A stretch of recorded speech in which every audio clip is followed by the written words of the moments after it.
কোনো এক দেশে একজন বাদশা ছিলেন। তার একজন পরমা সুন্দরী কন্যা ছিল। একজন চোর সে কন্যার প্রতি অনেক আসক্ত ছিল, কিন্তু রাজকন্যাকে পাওয়া খুব কঠিন ব্যাপার ছিল। ঘটনাক্রমে একদিন সে চুরি করার উদ্দেশ্যে বাদশার খাস মহলে প্রবেশ করলো। তখন বাদশা ও বেগম তাদের একমাত্র কন্যার বিবাহের ব্যাপারে আলাপ আলোচনা করছিল। বাদশা বলল, আমাদের কন্যাকে বিবাহ দিব একজন আল্লাহওয়ালা পরেজগার লোকের সঙ্গে। চোর এ কথা শুনে রাজার বাড়িতে চুরি করা ভুলে গেল এবং বাদশার সিদ্ধান্তের কথাকে এক বিরাট গনিমত মনে করলো যে তার প্রিয়তমাকে পাওয়ার সঠিক ব্যবস্থা জানা হয়ে গেছে। এখন আল্লাহ তাআলার পরেজগার হয়ে যাওয়াই ভালো। চোর বাদশার ঘর থেকে বের হয়ে সে এক মসজিদে গিয়ে হাজির হলো এবং দিন রাত আল্লাহর ইবাদতে মশগুল হয়ে পড়লো। তার খ্যাতি চারিদিকে ছড়িয়ে পড়লো যে মসজিদে একজন কামেল দরবেশ এসেছে।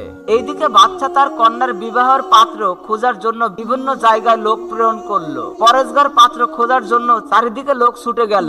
অনেক খোঁজাখুঁজির পর অবশেষে জানা গেল যে অমুক মসজিদে এমন এক আল্লাহওয়ালা অবস্থান করেছেন যার চেয়ে অধিক পরেজগার সারা দেশে একজনও নেই। এ কথা শুনে বিশেষ ব্যবস্থাপনায় বিবাহের পয়গাম নিয়ে বাদশার দ্রুত তার কাছে গমন করলো। কিন্তু চোরের মন ততদিনে পরিবর্তন হয়ে গিয়েছিল। আল্লাহর ইবাদতের শান্তিতে তার অন্তর এক অধিক ভরপুর হয়ে গিয়েছিল যে রাজকন্যা এবং 7 রাজার ধন সম্পদ তার কাছে তখন তুচ্ছ মনে হতে লাগলো।